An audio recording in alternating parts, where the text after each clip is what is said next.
¿no?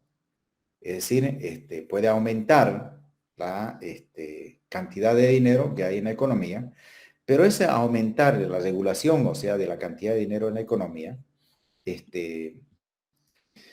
se realiza mediante tres instrumentos. El primero es la modificación del tipo de descuento o de descuento. Son sinónimos prácticamente porque se tratan de hacer descuentos como cobro de tasa de interés que hace el Banco Central a los bancos por créditos de liquidez que en el caso boliviano tienen un plazo máximo de 7 días. Lo vamos a ver eso en la aplicación. El segundo instrumento son las operaciones de mercado abierto o abreviados OMAS, las OMAS, ¿no? Quizás aquí la vamos a poner para que la OMA, esa es la operación de mercado abierto, se normalmente llega a representar con una abreviación como OMA, ¿no? La tasa de descuento vamos a poner la tasa de descuento, es una tasa de interés que cobra el Banco Central. Vamos a poner para que nosotros tomemos en cuenta.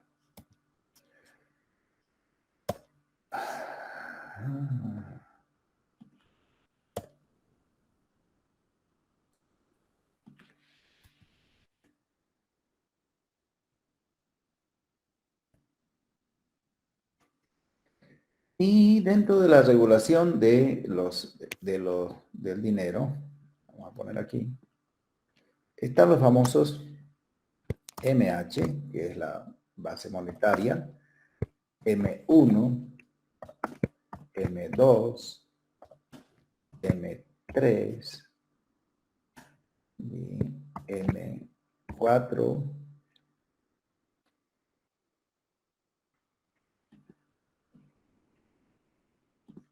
Que son los agregados monetarios. Entonces, para que nosotros podamos saber de qué se trata en la nomenclatura.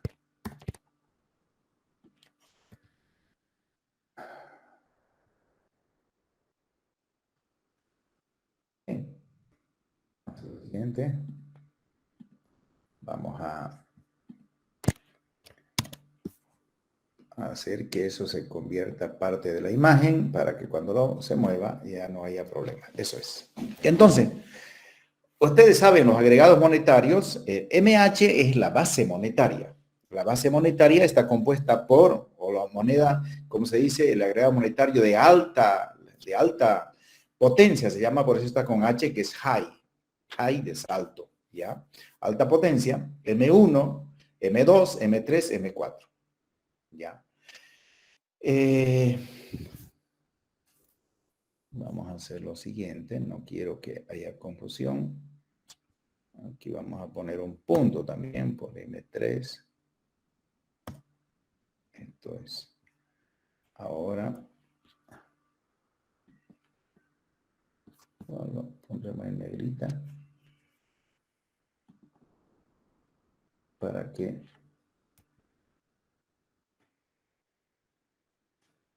bien. Denme un segundo. Esto es que estoy ya. Ahora sí. Entonces, queridos estudiantes, ya les expliqué estos instrumentos de política monetaria. Cuando hablamos de la regulación de cantidad de dinero, el Banco Central regula especialmente la base monetaria MH, pero también puede regular lo que es M1, M2, M3, M4.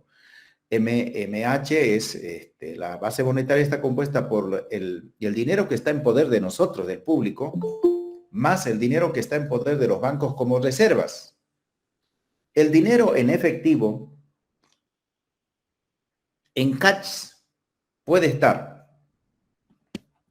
con nosotros o está en los bancos. No hay más dónde está el dinero, conceptualmente. ¿Con la gente o con las entidades financieras? Eso es MH. Pero la oferta monetaria no es igual a MH. La oferta monetaria ya son los agregados monetarios. ¿Por qué? Porque la oferta monetaria tiene como su componente los depósitos. Los depósitos. ¿Cuáles son los depósitos que hacemos la gente en entidades financieras? Depósitos a plazo, depósitos en caja de ahorro, depósitos en cuenta corriente, depósitos que se hacen en las entidades financieras más, digamos, los instrumentos de deuda, que es M4. Pero sigamos explicando, digamos, de menor a mayor. M1 es el conjunto de dinero que está en poder del público más los depósitos solo en las cuentas corrientes, o también le llaman cuentas corrientes o cuentas a la vista, depósitos a la vista. Ese es M1. M2 es igual a todo lo que es M1 más los depósitos en el sistema financiero en cuentas de ahorro. M3 es igual a todo lo que es M2 más los depósitos a plazo fijo. Y M4 es igual a M3 más los instrumentos de pago de deuda a corto plazo. Es decir, que se van a pagar dentro de un año. ¿No? Entonces, esos son, el Banco Central puede regular estos agregados monetarios. Y lo hace mediante los otros instrumentos que son la tasa de descuento, que es una tasa de interés, la de descuento, las operaciones de mercado abierto y los coeficientes de reservas obligatorios o encaje legal. Estos instrumentos afectan fundamentalmente a la inflación o a la estabilidad de precios porque el objetivo central de un banco central ahora modernamente es la estabilidad de precios. Ya no es como era en el pasado la función solo de emitir y de garantizar la seguridad de la moneda. No, no. Ahora la función es la estabilidad de precios. Pero a veces con las modificaciones del tipo de descuento se puede influir sobre la eficiencia productiva o sea, porque, bueno, ahí está poniendo D, porque de alguna manera la tasa de redescuento es la tasa de política monetaria. Entonces, la política monetaria puede, digamos, hacer que los bancos sean más eficientes o menos eficientes en el uso de sus reservas, ¿no? Por eso D es la eficiencia productiva. Y en el caso de E, dicen, mejora la balanza con el exterior, porque puede influir eso en las tasas de interés que van a cobrando las entidades financieras mejor dicho, que van pagando las entidades financieras a sus clientes por los depósitos, las tasas pasivas. Y cuando los depósitos en el sistema financiero crecen, pueden haber venidas de capitales, puede haber afluencia de capitales. Y eso puede influir, obviamente, en la balanza de pagos, ¿no? Pero lo que nos interesa aquí es más sobre la variable, sobre el objetivo A, que es control de la inflación. Entonces, queridos estudiantes, ¿cuáles son los instrumentos de política monetaria? Básicamente, 3 modificaciones de tipo de descuento, operaciones de mercado abierto y coeficientes obligatorios de caja. Con ellos se puede regular la cantidad de dinero, que también se lo toma aquí como un instrumento de política monetaria. ¿Para qué? Para influir sobre la inflación. Bien, ahora pasemos a los instrumentos de política fiscal presupuestaria. Política fiscal influye sobre el presupuesto, obviamente. porque el gasto corriente del gobierno está en el presupuesto. Las inversiones estatales están dentro del presupuesto, es la política fiscal. Los subsidios que dan a las familias, en otros países dan subsidios de desempleo, en Bolivia no existen, ¿no? Pero el Estado da transferencia en el caso boliviano. No hay subsidios a las familias directamente como seguro de desempleo, sino más bien sobre bonos. Entonces podemos poner aquí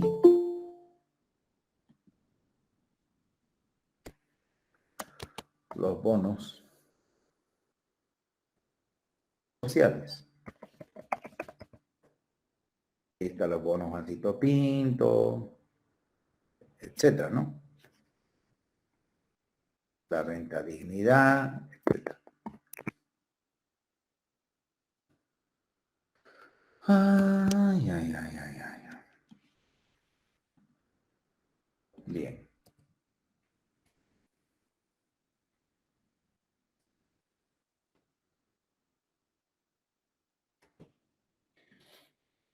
Vaya, se movió esto. ¿Qué pasó? Ya. Entonces,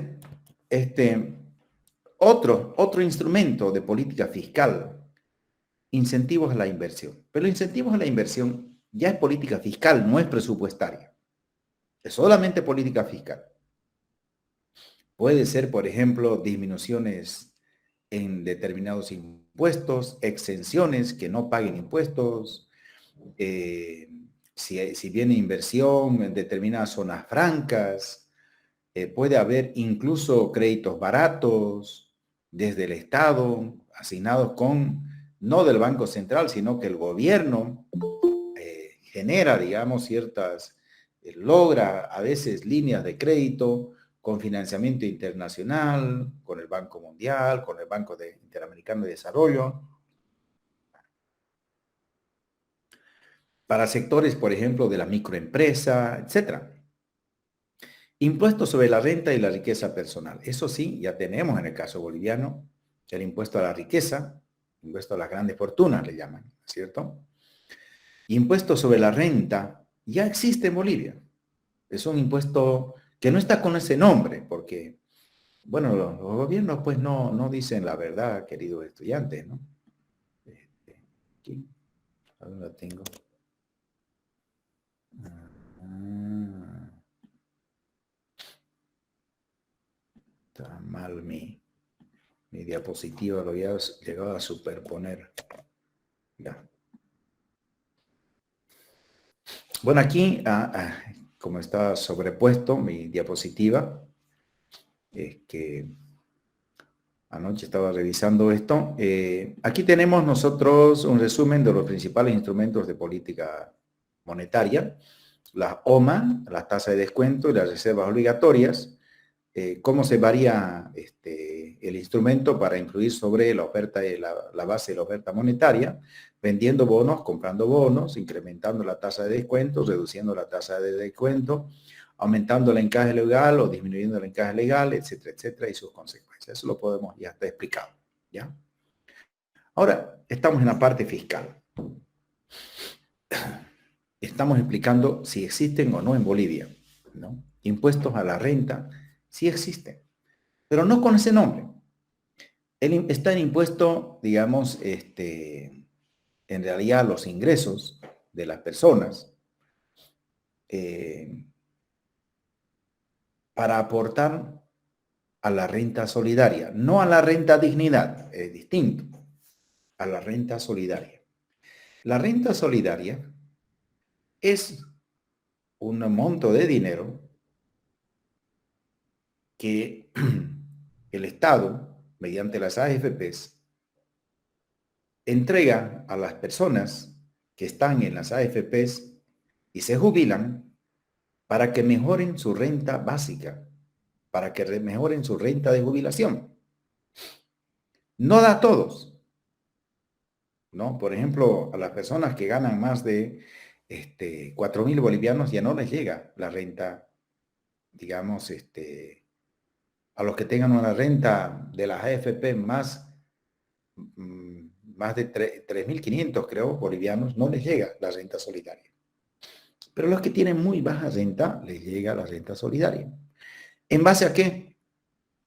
A un impuesto encubierto que se ha aplicado en la ley de pensiones a las personas que trabajamos y somos dependientes. Todos los que somos dependientes pagamos para el impuesto solidario el 1%. Todos pagamos el 1%, ¿no? Después de 13.000 bolivianos, va aumentando. Va aumentando de 13.000, 15.000, 24.000 y así, hasta llegar a un 3%. Entonces, ya hay un impuesto a la renta en el caso boliviano, en mi criterio, encubierto. Eso está en la ley de pensiones. Lo vamos a ver eso en la aplicación, ¿no? ¿Qué es lo que dice? ¿Qué es lo que dice el impuesto, ¿no? Que están aplicados por la ley de pensiones. Bien. Impuesto a las sociedades, a los beneficios o a las utilidades. Está el IUE, en el caso boliviano existe. Y obviamente los impuestos indirectos está el IVA, los impuestos específicos, a las bebidas alcohólicas, a la chicha, hay impuestos indirectos. Estos impuestos, queridos estudiantes, juegan un rol importante, tanto en el crecimiento económico como también en la redistribución. Por eso vemos aquí la mayor cantidad de X debajo de los objetivos C. El objetivo C es crecimiento y el objetivo F es redistribución de la renta y la riqueza, ¿no? Entonces, el gasto corriente influye al crecimiento, sí. La teoría keynesiana llegó a plantear de que cuando el mercado falla, los gobiernos incluso pueden entrar en déficit, pero deben aumentar el gasto corriente para de esa manera generar disponibilidad de ingresos en la gente para que puedan comprar bienes y servicios. Por lo tanto, el gasto corriente influye sobre el crecimiento y sobre la distribución de la renta o el ingreso. Se genera empleo, se da transferencias, ¿no? Mejor se genera empleo en realidad el gasto corriente, ¿no? Con los sueldos y los salarios, con las compras del Estado. Todo el gasto corriente es todo aquello que no está relacionado con la inversión. Las inversiones estatales, obviamente, ¿no? Va a crear empleo, pero también va a generar crecimiento, ¿no? Y va a influir también sobre la distribución de la renta. Aquí está en un paréntesis. ¿Por qué? ¿Por qué las inversiones estatales está, digamos, entre paréntesis? Porque muchas veces las inversiones estatales desplazan la inversión privada. Entonces tienen su efecto en ese campo, en cuanto a la redistribución de la renta y la riqueza. Un país que va desplazando al sector privado va generando una redistribución de la renta y la riqueza a nivel global. ¿Por qué? Porque le está afectando al empresario, le está quitando mercados, le está quitando clientes. Yo no entiendo, por ejemplo, en el caso boliviano, qué sentido tiene de que el Estado, por ejemplo, quiero traer un tema de coyuntura, de actualidad, haya llegado a crear, digamos, una empresa agrícola, a una empresa agropecuaria, en la que va a hacer varias inversiones el Estado, inversiones públicas, pero lo están compitiendo con la empresa privada. Pero compitiendo en sectores en los que el mercado está funcionando bien. ¿Qué gran distorsión hay en el mercado agropecuario para que el gobierno se meta. Si puede regular el sector agropecuario. Pero bueno, ahí está. Pero también pueden tener las inversiones estatales, digamos, mucha influencia en la redistribución de la renta de la riqueza en el sentido positivo, ¿no? Inversiones en escuelas, en colegios, en hospitales, en carreteras, ayuda muchísimo a la gente. En las calles, inversiones de la alcaldía pavimentando las calles, son inversiones estatales. Va a generar un efecto redistributivo importante, porque le está ayudando a la gente de escasos recursos o a la gente pobre, en el caso de la educación y de la salud, por ejemplo, ¿no? Bueno, en los subsidios, los bonos, obviamente el bono tiene directa relación con la redistribución de la riqueza, el bono Juancito Pinto, el bono Dignidad, no, el bono Juancito Pinto, el bono Juana Zurduy, el bono a las personas con limitaciones especiales o discapacitados, le llaman. La política de bonos ayuda mucho a la gente de escasos recursos.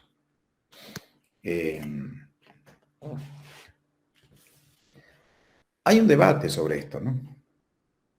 Hay algunos dicen que no debía darse bonos en Bolivia o debe minimizarse. Yo no estoy de acuerdo, querido. Yo defiendo la política de bonos. Y no es por defender lo que está haciendo el gobierno. Recordemos que el bono sol,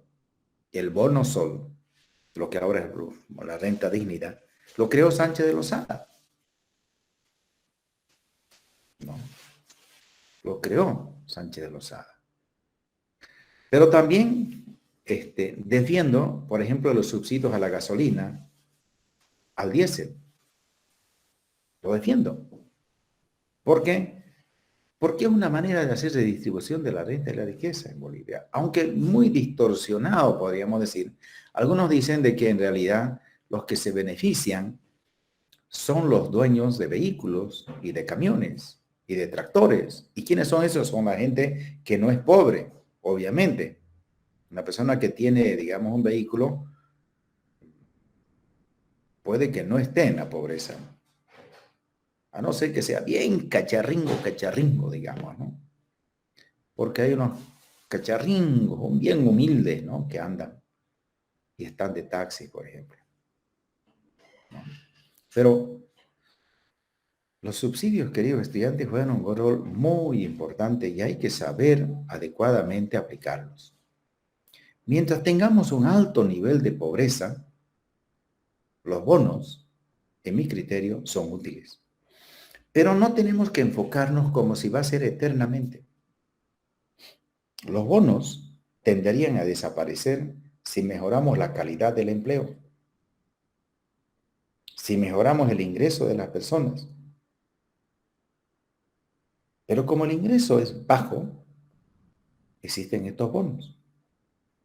Bueno, el bono Juancito Pinto no es por la cuestión de los ingresos solamente, aunque al dar al sector solamente público de la educación, porque no se da, que yo sepa, en los colegios particulares no se da, es solamente para los colegios fiscales. Pero el bono Juancito Pinto incentiva a que los estudiantes permanezcan, sus padres lo inscriban a los estudiantes. Esa es la idea. Si el padre lo inscribe al estudiante, el padre va a recibir el bono Juancito Pinto por su hijo. Aparecen en las propagandas que el hijo está recibiendo su platita ahí en una utilización muy arbitraria, digamos, ¿no? De la imagen, creo yo, ¿no? Bien, entonces, queridos estudiantes, la política fiscal influye más sobre el crecimiento y la redistribución. Si ustedes notan, digamos, tenemos aquí 1, 2, 3, 4X debajo de C. en sentido positivo, y sobre f, 1, 2, 3, 4x en sentido positivo, y cuando está entre paréntesis puede ser que es negativo o es ambiguo. El efecto es ambiguo. No es claramente, digamos, positivo o negativo. No es positivo, sino. Entonces, estos impuestos juegan un rol importantísimo, no solo en el financiamiento de la gestión del gobierno, sino también en dar a la gente más capacidad de compra, incrementar la demanda agregada, y eso va a jalar al crecimiento. Tanto con el incremento de la demanda por la vía, digamos, del gasto corriente, por la vía de la inversión, por la vía de el fomento a la inversión pública, perdón, a la inversión privada, como con los bonos, se está generando más demanda agregada. Son políticas de demanda que el gobierno aplica, de demanda agregada. Entremos a otro grupo. Controles directos. También está dentro de lo que podríamos decir la política fiscal. Porque al final la política fiscal, los controles directos son por parte del Estado. Los controles directos son parte del Estado. Controles sobre los precios. Claro, no está relacionado con los impuestos, no está relacionado con las transferencias, no está relacionado con, digamos, los instrumentos típicos, digamos, de la política fiscal, sino más bien el Estado hace control de precios. Las alcaldías hacen control de precios. Ahí están los precios por los salchichas, por los chorizos, por San Juan, ¿no? Luego dice, regulaciones sobre sectores productivos. En Bolivia tenemos muchísimas regulaciones sobre los sectores productivos, formales. Una de las grandes causas por qué la economía informal es grande en Bolivia es porque está muy regulado el sector formal de la economía, los diferentes sectores productivos. No se puede exportar porque hay que hacer permiso de exportación, por ejemplo, aunque eso estaría dentro, pero son controles directos, aunque está dentro del comercio exterior, relación al comercio exterior, pero también hay controles directos sobre los sectores productivos, por ejemplo, no se puede llegar a sembrar con semillas transgénicas. Bueno, no se debe porque está prohibido en Bolivia. Bueno, hay una serie de limitaciones que se ponen al sector productivo. En Bolivia no existe control a los alquileres. No existe. En otros países existían en algunos países, pero ha ido desapareciendo. En los países muy urbanizados, en los países europeos, norteamericanos, asiáticos, donde la vivienda es muy deficitaria, la gente no tiene vivienda por falta de políticas de vivienda, hay ciertos controles a los alquileres. En la época de la pandemia sí se intentó hacer controles del alquiler. Se planteó de que los propietarios reduzcan al 50% los alquileres. Si fue un proyecto de ley. No se puso en vigencia ese proyecto de ley porque no sé por qué razón y motivo. Bueno, por una cuestión más que todo ideológica, quizás de principio, de criterio, de visión, la presidenta Áñez se opuso y le mandó a control de constitucionalidad. Y el Tribunal Constitucional le dio la vuelta y ya después que cuando ya no estaba, creo que respondieron, pero no se puso en vigencia sobre controles de alquiler, ¿no? Pero la Asamblea decía de que sí o sí tenía que ponerse, mucha gente ha logrado, gracias a esa iniciativa, acuerdos de alquiler menores en la época de la pandemia. Los controles directos su efecto en la economía, pero son más negativos, queridos estudiantes, generalmente. Por ejemplo, en el caso de la Argentina, el gobierno de la Argentina estableció un control, estableció precios de muchos bienes de la canasta familiar para que no se muevan durante 3 meses. Nadie podía aumentar. El precio tenía que ser único en toda la Argentina. Una distorsión total del sistema de precios. Genera desabastecimiento. La solución de la inflación no viene por el control de los precios, a no ser que sea controles para evitar la especulación en coyunturas especiales como las fiestas. Por ejemplo, en el caso de la fiesta de San Juan, o en las fiestas de la Semana Santa, con el caso del pescado, en el caso del queso, del pollo, de las comidas, de las carnes blancas, etcétera, ¿no? Los controles de precios son, evidentemente, defendiendo al sector más pobre de la economía. Controlar la inflación, esa es la intención, pero no lo logran, queridos estudiantes. Y hace de distribución, pero no lo logran tampoco porque la espiral de precios por causas distintas se va generando, como ha sido el caso argentino, venezolano, y en el caso de nosotros lo mismo, ¿no?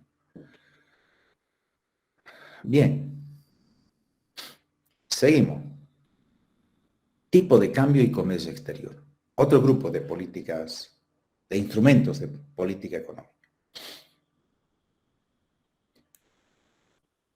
Si el tipo de cambio es libre, es, digamos, quizás habría que poner aquí, que en lugar de poner devaluación de la moneda, poner establecimiento de un sistema de tipo de cambio.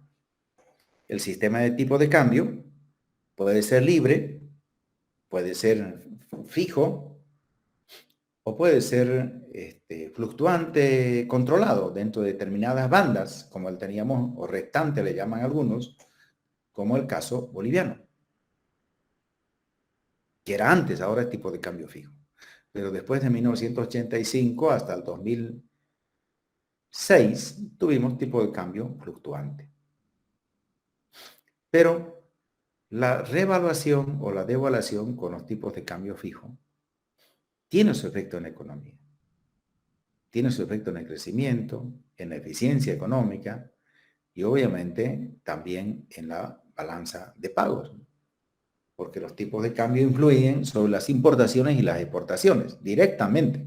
Su efecto es fundamental en la balanza comercial. Por eso está una X debajo de E. E es la mejora de la balanza en el exterior. Una devaluación, teóricamente, ayuda a equilibrar la balanza comercial. Controles sobre el comercio. Ya hemos visto, hay un control en el caso boliviano sobre las exportaciones. También sobre las importaciones no se puede importar. Alimentos, azúcar, arroz, lo que producimos no se puede importar. Legalmente. Pero el contrabando llega, ¿no? El contrabando sí llega. Los aranceles son un tipo de impuesto. En realidad los aranceles son los impuestos al comercio exterior. Hay IVA importaciones, ¿no? Gravamen arancelario. En el caso argentino, por ejemplo, se cobra impuestos a las exportaciones de alimentos. En el caso boliviano, no. No hay esos impuestos. Pero estos tipos de instrumentos influyen determinantemente en la economía, fundamentalmente en la balanza comercial. La devaluación, el control de comercio exterior y los aranceles, fundamentalmente sobre la balanza comercial de la balanza de pagos. Por eso tenemos que está bajo E, todos estos instrumentos, ¿no? Influye también sobre la eficiencia, porque si hay mucho proteccionismo, evidentemente termina generándose ineficiencia, ¿no? Pero normalmente son tomados en cuenta los aranceles, son tomados en cuenta las devaluaciones, como, con sus efectos también sobre la eficiencia de la economía. Bien, cambios institucionales. Los cambios institucionales. Hemos dicho que la política económica en la definición, que es la intervención del Estado para lograr determinados fines y objetivos, utilizando instrumentos, medios y cambios institucionales o instituciones. La tengo, disculpen, mi batería se está terminando. Deme un segundo, por favor. Voy a actualizar mi batería. Se está por llegar a, la tengo ya.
Perfecto.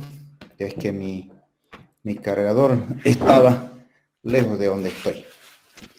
Bien, entonces estamos hablando de los cambios institucionales. Son muy importantes, queridos estudiantes, para comprender el impacto de la intervención del Estado en la economía, es decir, mediante políticas económicas.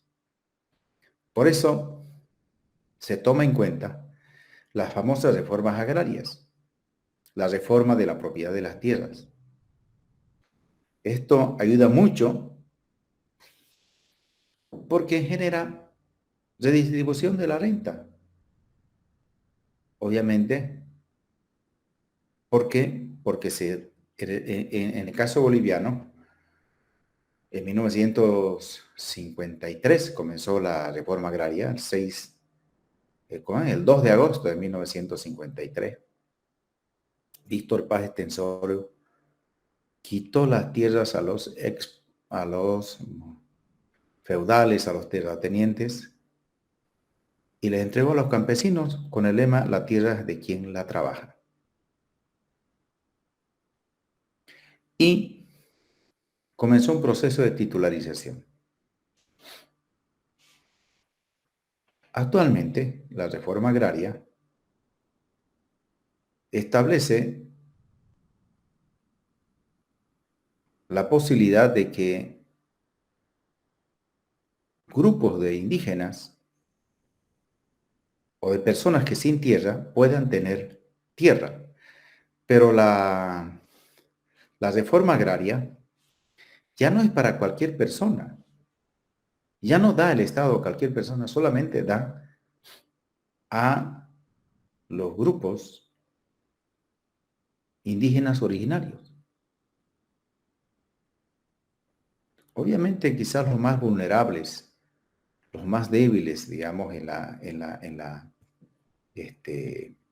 economía, en la sociedad. Pero hay toda una distorsión en eso. Hay mucha queja del traslado de gente de un departamento a otro departamento. No está mal que se haga eso, queridos estudiantes, no está mal, pero debe priorizarse a la gente del lugar que no tiene tierra.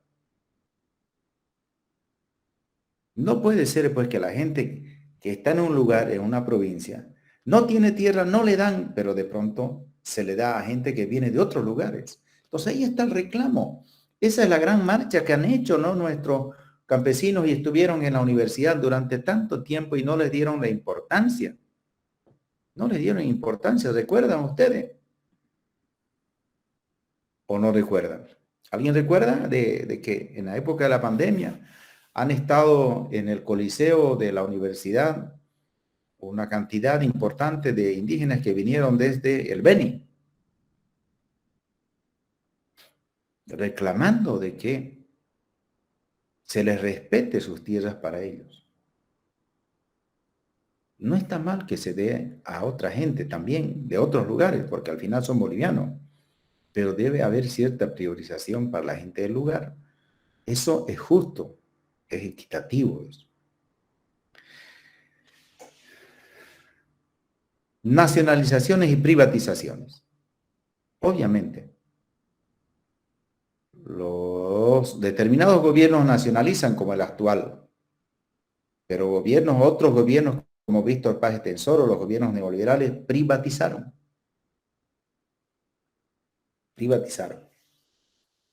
Empresas públicas, bastante, ¿no? Estas privatizaciones obviamente influyen sobre el empleo. En el caso boliviano, las privatizaciones han influido sobre el desempleo más bien, ¿no? Porque a mucha gente se lo relocalizó y se le dejó sin empleo.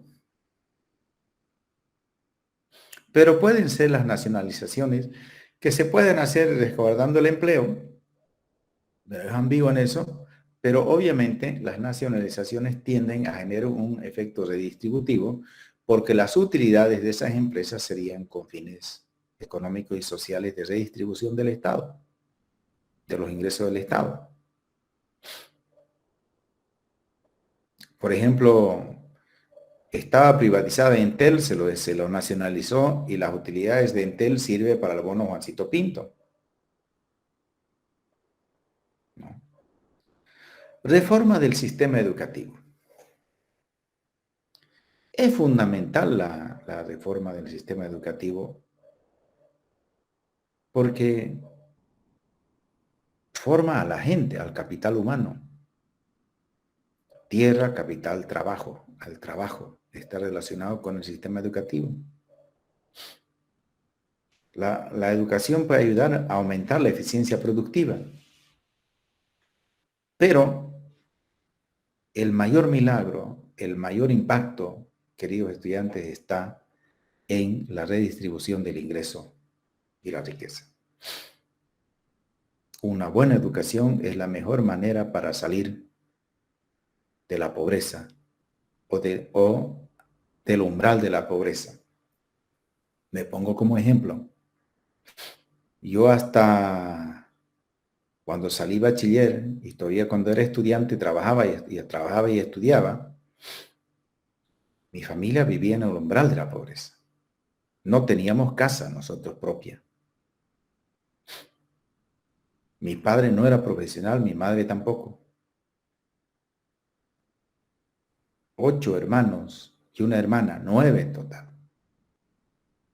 ¿Qué nos sacó del umbral de la pobreza? Nuestra educación. Porque nuestros padres se sacrificaron por nosotros y nos decían, ustedes hijos, nosotros vamos a vender comida, vamos a hacer todo, pero ustedes salen bachilleres. Y cuando salimos bachilleres, nos decían, no, sigan estudiando, nosotros queremos que salgan profesionales.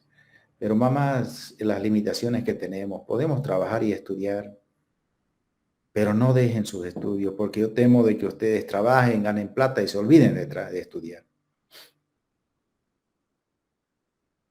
Y nos hacía control. Entonces, con nuestros ingresos ayudamos a nuestro padre, a nuestra madre, a nuestro padre, a nuestros hermanos, a los menores, los que íbamos trabajando, los mayores.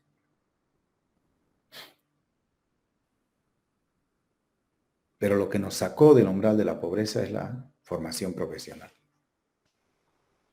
Por eso yo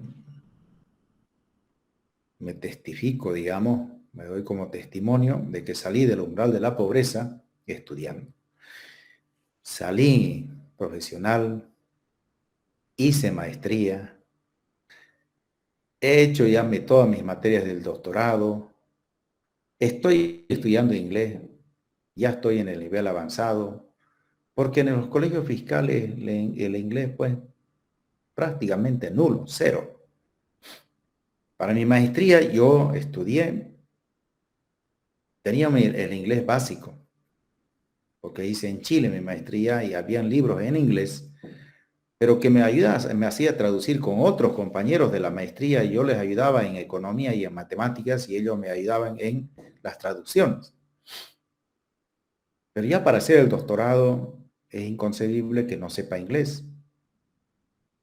Yo creo que eso en el René Moreno debían establecer que todo aquel PhD, bueno, está dentro de las normas saber un idioma extranjero, pero hacen trampa con el portugués, hacen trampa con el italiano, el francés, ya son idiomas extranjeros también. Pero el idioma de la ciencia actualmente es el idioma inglés. Por lo tanto, hay que formarse en inglés, ¿no? Entonces, I'm learning English. Yo estoy aprendiendo inglés, ¿no? ¿Para qué? Para superarme, para seguir superándome, porque quiero ser un profesional siempre competitivo. Entonces ya leo libros en inglés, y obviamente me llena de satisfacción. Entonces, el sistema educativo es fundamental para la economía, queridos estudiantes, no solo para sacar a la gente de la pobreza.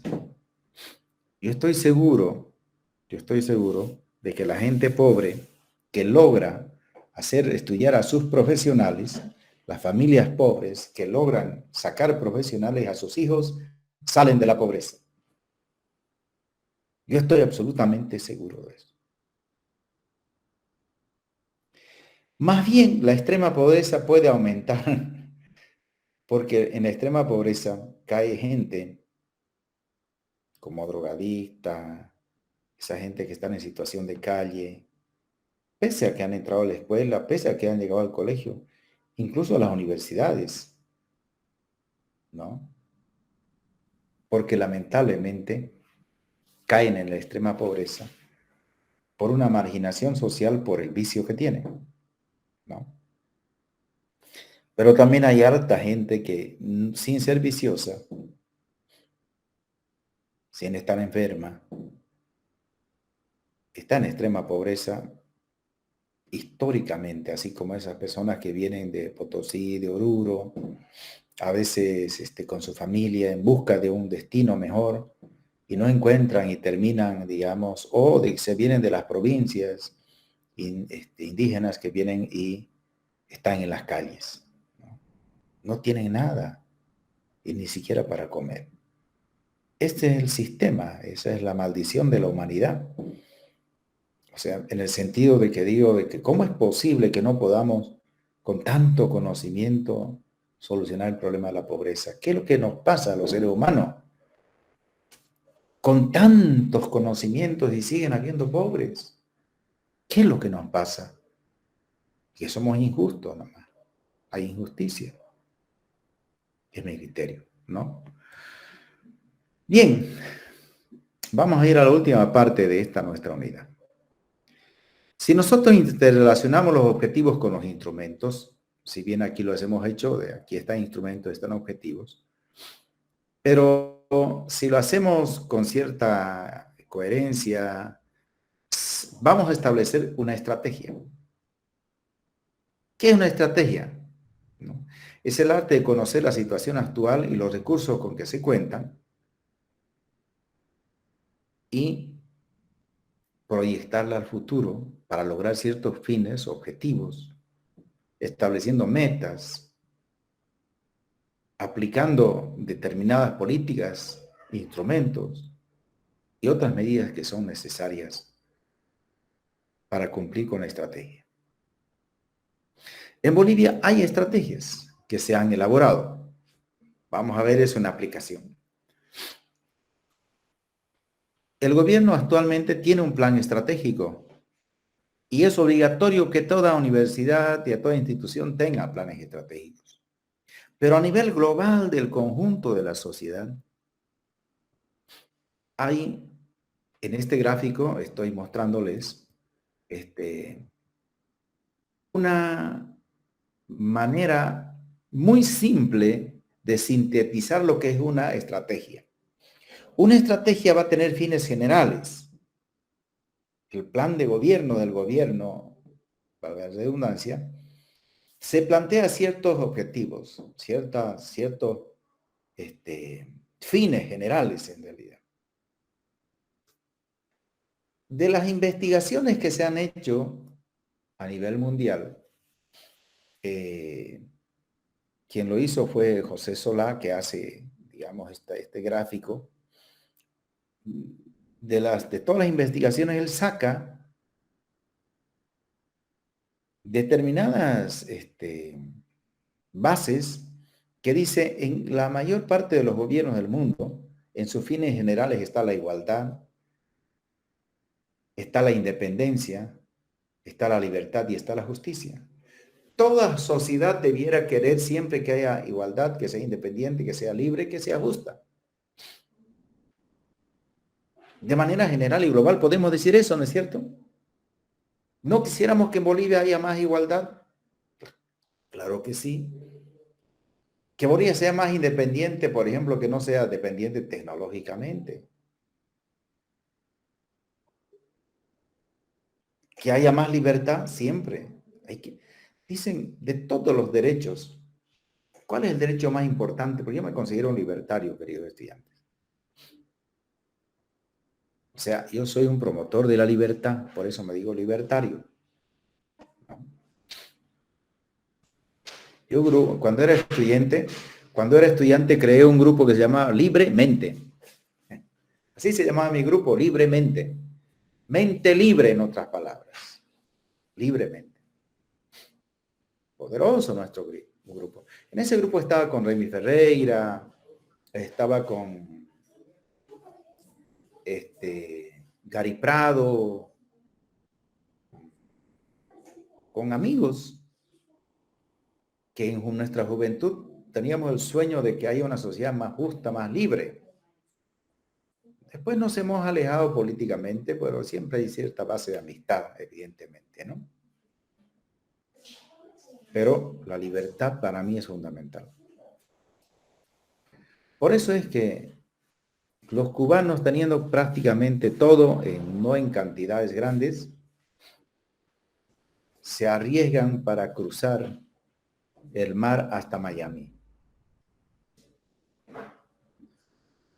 Porque quieren libertad. Millones de venezolanos se salieron de Venezuela porque quieren libertad. Bien, pero para lograr esos fines generales, que ya los hemos visto nosotros que son fines internos y externos, pero aquí lo está poniendo Solá de una manera más sencilla, hay que lograr determinados objetivos económicos. Entonces la política económica contribuye a las estrategias para lograr determinados objetivos. Y aquí debajo de la igualdad, la independencia, la libertad, la justicia, tenemos el pleno empleo. Objetivo de política económica. Desarrollo económico o crecimiento económico, que son términos complementarios, mas no son idénticos. El desarrollo económico es mucho más integral que el crecimiento económico. El equilibrio económico exterior, el equilibrio de la balanza de pagos. La estabilidad cíclica. La estabilidad cíclica quiere decir de que el PIB tenga a crecer, no que disminuya, ¿no es cierto? El ciclo económico está en base a ¿qué? Al PIB. El ciclo económico se expresa por las variaciones en los porcentajes del PIB, de crecimiento del PIB. Y el nivel de precios o la inflación. Bien, como pose en desarrollo económico, diríamos, digamos, de que dentro de los objetivos de la política económica está tanto el crecimiento como también la redistribución de la renta y la riqueza, digamos. Por lo tanto, ahí están los objetivos de la política económica, los principales objetivos de la política económica. Pero abajo, como hemos visto nosotros, las políticas instrumentales, la política monetaria, la política fiscal, la política de comercio exterior, la política bueno, hay otras políticas de economía laboral, políticas laborales, políticas de control directos y regulaciones de precios, por ejemplo. Pero pueden haber políticas más específicas también. Políticas industriales, políticas agrarias, políticas de transportes, políticas comerciales, políticas educacionales, políticas turísticas, políticas de vivienda. Es una estrategia nacional. Se tiene que utilizar el conjunto de las políticas públicas. Entonces, este gráfico interrelaciona los niveles de actuación de la política económica con una visión de estrategia nacional.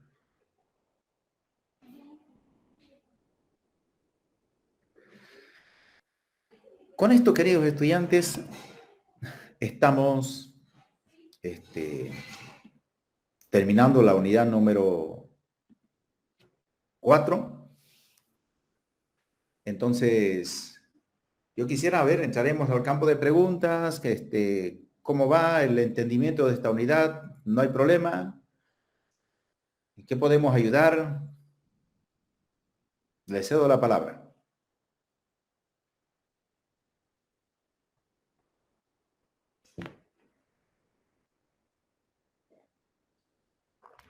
Nada, ¿no, mis amigos? ¿Están en otra cosa ahorita?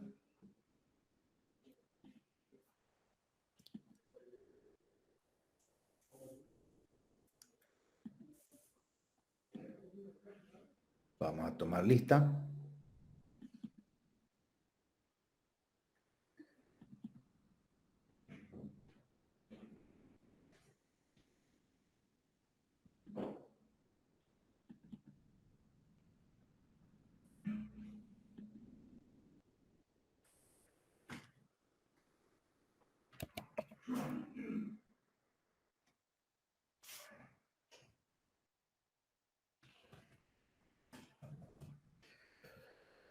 Bien, Amutari.